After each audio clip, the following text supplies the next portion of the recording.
Bonsoir, ce soir nous allons à Calcutta. Au début du siècle dernier, en 1921 précisément. Avec le troisième roman de l'auteur indien Abir Mukherjee, le roman s'appelle Avec la permission de Gandhi. Il est traduit de l'anglais par Fanchita Gonzalez Battle. Et c'est aux éditions Liana Levy. L'auteur est indien et tu dis que la traduction est de l'anglais. Oui, en fait, parce que j'ai fait un peu un abus de langage, car Abir Mukherjee est en fait de nationalité anglaise, mais d'origine indienne. Il est né à Londres, de parents immigrés donc. Il a été élevé en Écosse. Le kilt et le turban. En quelque sorte. C'est son troisième roman. Et est-ce qu'il y met en scène ses deux filles de prédilection? Tout à fait. On y retrouve donc Sam Wyndham et Surendranath Banerjee dans une ville de Calcutta qui est toujours une colonie britannique mais qui revendique de plus en plus fort son indépendance. Troisième roman qui peut être lu indépendamment des deux autres. Tout à fait. Et donc tu vas nous présenter, c'est le mieux, ces deux personnages. Alors on commence par ordre hiérarchique. Le capitaine Sam Wyndham. C'est un ex-flic de Scotland Yard. Il a ensuite participé à la guerre de 14-18 comme officier de renseignement.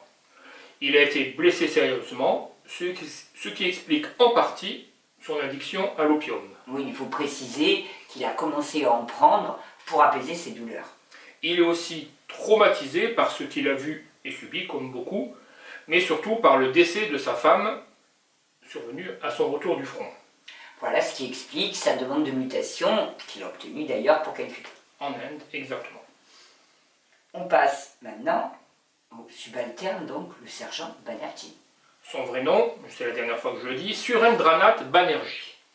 Mais comme personne parmi les Britanniques arrive à le prononcer correctement, comme toi, on l'appellera sergent Banerjee, ou encore plus simplement Sat, comme Sam, son chef, l'appelle. C'est le troisième fils d'une famille bengali très influente.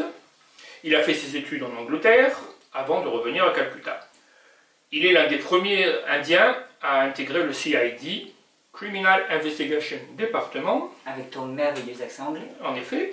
Et il est considéré par un traître par sa famille et pratiquement comme un collabo par beaucoup de ses compatriotes. Pourtant, lui, il pense que c'est de l'intérieur qu'il peut le mieux aider son peuple.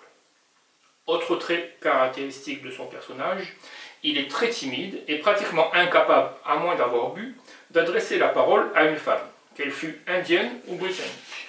Et puis il y a aussi Gandhi. Je suppose que c'est un personnage du livre puisqu'il est dans le titre du roman. Eh bien oui et non. La figure de Gandhi est presque partout dans le roman, mais on ne le voit jamais. C'est son aura, ses idées qui guident la foule des protestants pacifistes, des protestataires pacifistes dans les rues de Calcutta. On va peut-être dire un mot sur l'enquête maintenant. Ah oui, il y a une série de meurtres qui inquiètent la police et les services secrets britanniques. Et du coup, ils sont chargés de tenir à l'écart Edward, c'est le prince de Galles de l'époque, qui est en visite dans les Indes. Et en fait, ils doivent le tenir à l'écart des manifestations, car même si elles sont pacifistes, ils se méfient. D'un autre côté, le capitaine, au cours d'une de ses visites régulières dans une fumerie d'opium, il croise un cadavre. En fait, il manque carrément de se casser la gueule dessus, et ce mort va lui occasionner bien des soucis. Donc cette visite en Inde du prince Edward dans ses colonies, ça a un petit côté quand même polar historique. Ah oui, un petit peu comme d'ailleurs les deux précédents.